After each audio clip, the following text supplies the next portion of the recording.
Первая неделя дистанционного обучения в Якутии подошла к концу. О ее итогах готова рассказать Саргалана Неустроева. Первые дни дистанционного обучения навели небывалый ажиотаж не только среди учеников, но и родителей и учителей. Несмотря на, казалось бы, всю подготовку к ДО, без форс-мажоров не обошлось.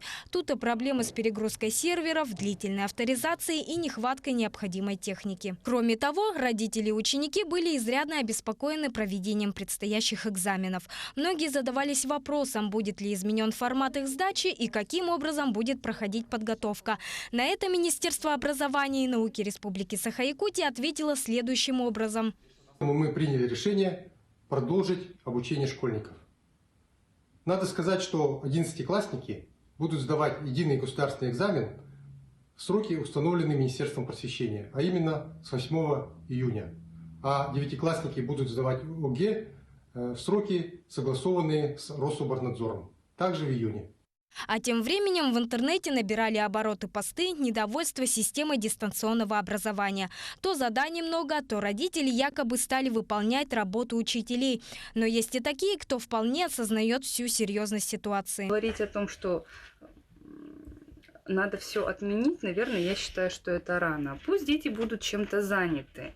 Здесь наш процесс обучения, где тебе и учитель дает информацию, и, наверное, дети также благодаря дистанционному обучению они учатся работать самостоятельно. Как бы то ни было, по словам начальника управления образования города Якутска, назвать первую неделю дистанционного образования провальной нельзя. Система обучения достаточно гибкая и позволяет проходить учебную программу даже офлайн. Нам ежедневно поступало от 40 до 20 звонков.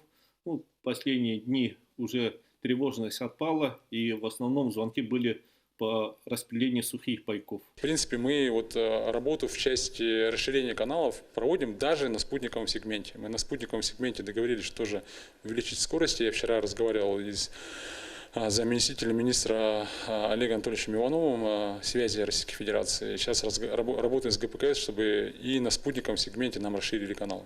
Ну и, конечно, самая важная новость, то, что мы с Ростелекомом подписали договор буквально на прошлой неделе. Будем строить большой дата-центр в республике. По итогам неделя показала себя достаточно сложной как в техническом, так и в моральном плане.